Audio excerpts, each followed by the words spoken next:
Chapitre 6. La figure cherchée. Un beau jour de cette année-là, le docteur, qui observait tout, s'aperçut d'un changement dans la famille. Madame Laure ne pouvait cacher le désir qu'elle avait de voir Diane renvoyée au couvent. Ce n'est pas qu'elle la détestât, Madame Laure n'était pas méchante. Elle n'était que vaine, et elle n'accusait Diane d'être sotte que parce qu'elle était sotte elle-même. Elle était blessée de ne pas avoir à la gouverner, humiliée de n'avoir pas ce jouet à sa disposition. Elle parlait sans cesse à son mari de l'inaction où vivait cet enfant. Elle eût cru l'occuper utilement en lui faisant mener la vie dissipée et parfaitement inutile qu'elle menait. Flochardin ne savait plus que penser. Il était partagé entre les tiraillements de sa femme et les avis du docteur. Il regardait sa fille avec doute, avec anxiété, se demandant si elle avait une intelligence au-dessus de son âge, comme le prétendait M. Féron, ou si elle était sauvage et inculte, comme l'insinuait Madame Laure. Enfin, si pour son bien, il ne ferait pas mieux de la confier de nouveau aux soins de sa sœur, la religieuse demande. De son côté, Diane, apaisée par les sages paroles de Jauffrette, par le retour à la santé et par son bon naturel sans rancune, ne paraissait pas se tourmenter des petits reproches aigres et secs que lui lançait sa belle-mère, mais elle ne l'aimait plus et ne cherchait plus à s'en faire aimer. Cette belle dame lui était devenue indifférente. Elle songeait à toute autre chose. Le désir de s'instruire recommençait à la tourmenter, et ce n'était pas seulement le dessin qu'elle eût voulu apprendre. C'était l'histoire dont les enseignements du docteur sur l'art lui faisaient entrevoir l'intérêt et l'importance. Elle s'inquiétait du pourquoi et du comment des choses de ce monde. « C'est trop tôt, » lui disait le docteur. « À ton âge, on est bien heureux de ne rien comprendre à la folie humaine. » Mais comme il est impossible de faire l'historique d'un art quelconque sans toucher à celui de ses causes de décadence et de progrès, autant dire à l'histoire entière du genre humain. Il se laissait entraîner à l'instruire véritablement. Elle l'écoutait avec tant d'avidité qu'il regretta de ne pouvoir s'occuper d'elle avec suite. D'autant plus que chez elle, Diane ne recevait aucune notion sérieuse. Flochardet parlait bien de lui donner une gouvernante, mais il était facile de prévoir qu'aucune ne paraîtrait supportable à Madame Laure. Alors le docteur prit un grand parti. « Je veux, dit-il à l'artiste, que vous me donniez votre fille et sa nourrice. »« Plaisantez-vous » s'écria Flochardet. « Donnez ma fille. » Oui, me la donner sans qu'elle vous quitte, puisque nous demeurons porte à la ville comme à la campagne. Elle passera les nuits chez vous, si vous voulez, mais elle sera chez moi du matin jusqu'au soir, et c'est moi qui l'instruirai et la soignerai à ma manière. Mais vous n'aurez pas le temps, dit Flochardet. J'aurai le temps.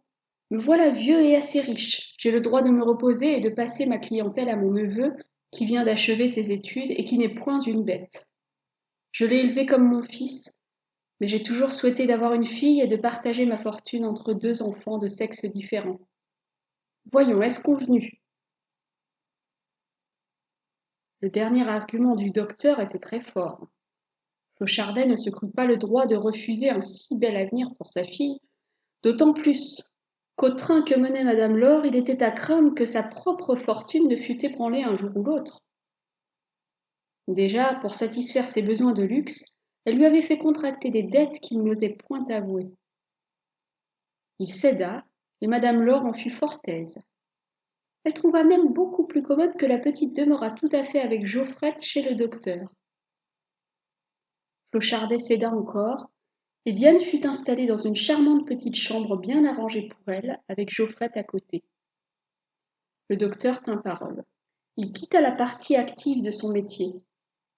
Étant considéré comme un grand médecin, il ne put se refuser à donner chaque jour 2 heures de consultation pendant la récréation de son élève. Et Diane passait ces 2 heures chez son père. Le soir, M. Marcelin, neveu et successeur de M. Féron, venait soumettre à celui-ci les cas sérieux ou intéressants et prendre son avis avec déférence. Ensuite, quand il avait le temps, Il jouait et causait avec Diane, qu'il traitait de petite sœur, car c'était un brave garçon que Marcelin, incapable de concevoir de la jalousie contre elle, et se trouvant assez enrichi par l'éducation, le savoir et les clients qu'il devait à son oncle. Un héritier de ce caractère. Vous voyez, enfant, que le merveilleux est dans la nature, car enfin, s'il n'y en a pas beaucoup de tels, il y en a et j'en connais. Diane devint donc très heureuse, très studieuse et très bien portante. Elle parut avoir un peu oublié sa passion pour le dessin. On eût dit que, malgré son jeune âge, elle avait compris que tout se tient dans l'intelligence et que ne savoir qu'une chose, c'est ne rien savoir du tout.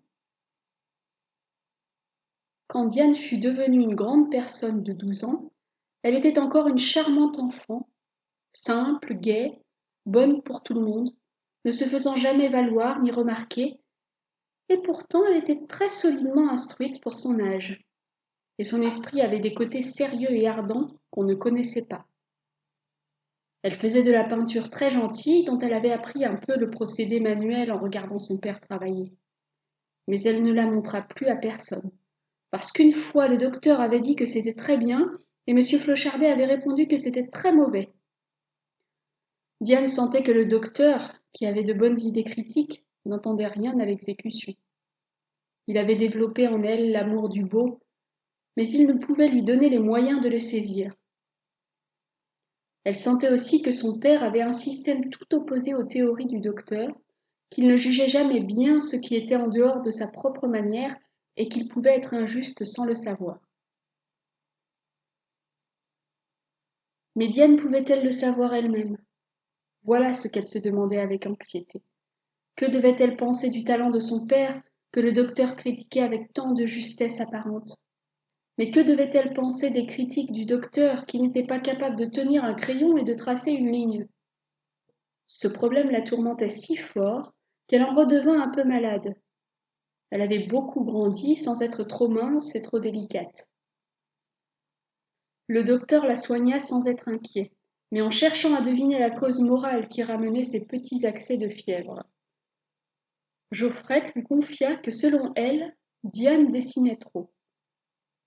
Comme elle ne voulait pas qu'on la vît travailler, elle se levait avant le jour, et la nourrice qui l'observait la voyait devenir tantôt rouge et comme folle de joie en dessinant, tantôt pâle et comme découragée avec les yeux pleins de larmes. Le docteur résolut de confesser sa chère fille adoptive, et bien qu'elle eût voulu se taire, elle ne put résister à ces tendres questions. Eh bien, lui dit-elle, je l'avoue, j'ai une idée fixe. Il faut que je trouve un visage et je ne le trouve pas. Quel visage? Toujours la dame au voile? Est-ce que cette fantaisie d'enfant est revenue à la grande fille raisonnable que voici? Hélas, mon ami, cette fantaisie ne m'a jamais quittée depuis que la femme voilée m'a dit « Je suis ta mère et tu verras ma figure quand tu me l'auras rendue. » Je n'ai pas compris tout de suite, mais peu à peu j'ai découvert qu'il me fallait retrouver et dessiner une figure que je n'ai jamais vue, celle de ma mère, et c'est cela que je cherche. On m'a dit qu'elle était si belle. Il me sera peut-être impossible de faire quelque chose qui en approche, à moins que je n'aie beaucoup de talent, et j'en voudrais avoir. Mais cela ne vient pas. Je suis mécontente de moi, je déchire ou je barbouille tout ce que je fais. Toutes mes figures sont laides ou insignifiantes. Je regarde comment mon père s'y prend pour embellir ses modèles, car il est certain qu'il les embellit. Je m'en aperçois très bien à présent, et je sais que son succès vient de là. Eh bien, voyez ce qui m'arrive. Quand je les regarde, ces modèles qui ne sont certainement pas tous beaux, il y a même des dames bien fanées et des messieurs bien laids qui viennent chez lui se faire peindre. Je trouve les plus laids moins, comment dirais-je, plus acceptables que la figure de convention que leur donne mon père. Ils sont eux-mêmes, ces visages qui posent. Ils ont ceci ou cela d'original, et c'est justement ce que mon papa croit devoir leur ôter. Et ils sont contents qu'on le leur ôte. Dans ma tête, moi, je les peins tels qu'ils sont. Et je vois bien que si je savais peindre, je ferais tout le contraire de ce que fait papa. C'est là ce qui me tourmente et me chagrine, car il a certainement du talent et je n'en ai pas. Il a du talent et tu n'en as pas, cela est certain, répondit le docteur. Mais tu en auras. Tu es trop tourmenté pour qu'il ne t'en vienne pas. Et quand tu en auras, je ne vais pas te dire que tu en auras plus que lui, je n'en sais rien, mais ce sera une autre nature de talent, parce que tu vois avec d'autres yeux. Il ne peut donc rien t'apprendre. C'est à toi de trouver seul et il te faut du temps. Tu veux aller trop vite. Voilà en quoi tu risques de ne pas avoir de talent du tout. Tu prends la fièvre et on ne fait rien qui vaille quand on ne se porte pas bien. Quant à la figure que tu cherches, il est facile de te la faire connaître si cela doit chasser la dame au voile qui t'obsède. Ton père possède une très bonne demi-miniature de ta mère et très ressemblante. Il ne l'a pas faite et il ne l'aime pas, parce que c'est le contraire de sa manière. Il ne la montre à personne et prétend que ce n'est pas elle du tout. Moi je dis que c'est elle tout à fait, et je puis la lui demander pour te la montrer. En ce moment, Diane ne sentit que le désir de connaître les traits de sa mère. Elle remercia vivement le docteur et accepta son offre avec une joie émue. Monsieur Féron lui promit qu'elle aurait cette miniature le lendemain sous les yeux. Elle lui fit promettre qu'elle serait calme jusque-là et qu'elle travaillerait désormais avec moins de feu et plus de patience. « Il te faut 10 ans encore, lui dit-il, avant de bien savoir ce que tu fais. Il te faut voir les chefs-d'œuvre des maîtres. Nous voyagerons quand tu seras en âge d'en profiter. Ensuite, tu pourras prendre des leçons de quelques bons peintres, car ici, sous les yeux de ton père, ce serait blâmé. On le croit le premier du monde et lui-même serait peut-être blessé de te voir un autre professeur que lui. »« Oh, c'est impossible, je le comprends, » s'écria Diane. « Je patienterai, mon bon ami, je serai raisonnable, je vous le promets. » Elle tint sa parole autant que possible. Mais dès qu'elle fut endormie, elle revit la dame au voile qui lui proposait une promenade au château de Pic-Tordu. À peine y furent-elles arrivées qu'une grande demoiselle mince et très jolie l'en est priée de s'en aller au plus vite, parce que le château allait tomber. Diane reconnut que cette jeune personne n'était autre que mademoiselle Blanche de Pic-Tordu, et comme elle l'appelait par son nom, celle-ci lui répondit. « Il ne vous est pas malaisé de me reconnaître, parce que vous voyez à mon cou la broche de turquoise que vous m'avez donnée. Sans cela, vous ne sauriez qui je suis, car vous n'avez point de mémoire et vous êtes trop maladroite pour avoir dessiné ma figure. Éloignez-vous d'ici. Le château bâille et se plaint. Il est las de résister aux orages, et tout va s'écrouler. » Diane eut peur.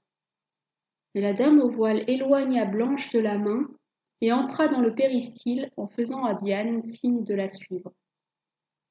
Diane obéit, et le château s'abattit sur elle. Mais sans leur faire plus de mal que si c'eût été une petite bourrasque de neige. Et le sol se trouva jonché de camées plus beaux les uns que les autres qui tombaient des nuages. « Vite, dit la dame voilée, cherchons ma figure. Elle doit se trouver là-dedans, c'est à toi de la reconnaître. Si tu n'en viens pas à bout, tant pis pour toi, tu ne me connaîtras jamais. »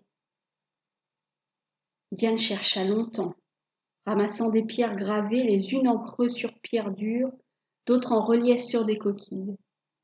Celle-ci représentant un personnage en pied d'une élégance extrême, celle-là un profil charmant ou sévère, quelques-unes grimaçantes comme des masques antiques, la plupart d'une expression austère ou mélancolique, et toutes d'un travail exquis qu'elle ne pouvait se défendre d'aimer. Mais la fée la pressait. « Vite donc, disait-elle, ne t'amuse pas à regarder tout ce monde-là. C'est moi seule qu'il faut trouver. » Alors, Diane trouva sous sa main une cornaline transparente sur le fond de laquelle se découpait en blanc mat un profil d'une beauté idéale, coiffé de cheveux rejetés en arrière, avec un ruban et une étoile au front. D'abord, cette petite tête lui parut de la grandeur d'un chaton de bague. Mais à mesure qu'elle la regardait, elle augmentait, et elle arriva à remplir tout le creux de sa main. « Enfin !» s'écria la fée, « me voilà ! C'est bien moi, ta muse, ta mère, et tu vas voir que tu ne t'es pas trompée. » Elle se mit à dénouer son voile attaché par derrière. Mais Diane ne put voir sa figure car la vision s'évanouit et elle s'éveilla désespérée. Pourtant la fiction avait été si vive et si frappante qu'elle ne put retrouver ses esprits tout de suite et qu'elle serra la main, croyant y sentir le précieux camée qui du moins lui conserverait l'image précieuse si ardemment cherchée. Hélas, cette illusion ne dura qu'un instant. Elle eut beau serrer sa main et l'ouvrir ensuite, il n'y avait rien dedans, absolument rien. Quand elle fut levée, le docteur entra chez elle, portant une boîte en maroquin à agrafes d'or qu'il allait ouvrir, croyant lui causer une douce joie, mais elle s'écria en le repoussant. « Non, non, mon bon ami, je ne dois pas la voir encore, elle ne veut pas. Il faut que je la trouve toute seule, sinon elle m'abandonnera pour jamais. » « Comme tu voudras, » répondit le docteur. « Tu as des idées à toi que je ne comprends pas toujours, mais que je ne veux pas contrarier. Je te laisse ce médaillon, il est à toi. Ton père te le donne, tu le regarderas quand la fée qui te parle en rêve t'en donnera la permission, ou quand tu ne croiras plus aux fées, ce qui arrivera bientôt, car te voici dans l'âge où on distingue le rêve de la réalité, et je ne suis pas inquiet de ta raison. » Diane remercia M. Féron de ses bonnes paroles et du beau cadeau qu'il avait obtenu pour elle. Elle baisa le médaillon et, sans l'ouvrir, le serra précieusement dans son petit secrétaire, après s'être juré à elle-même qu'elle attendrait la permission de la muse mystérieuse. Et elle se tint parole. Elle résista au désir de connaître cette figure chérie, et elle se remit à la chercher au bout de son crayon. Mais elle tint aussi parole à son bon ami. Elle travailla avec plus de patience, ne s'obstinant plus à réussir tout de suite, et s'attachant à copier des études sans espérer d'arriver à créer quelque chose de beau du jour au lendemain. Une idée étrange qui l'aida à être patiente, c'est qu'elle croyait se rappeler parfaitement le beau profil qu'elle avait vu et touché dans son rêve. Il était toujours devant ses yeux, et toujours le même. Toutes les fois qu'elle voulait y penser, elle se défendait d'y penser trop longuement et trop souvent, car alors il lui semblait le voir trembloter et menacer de disparaître.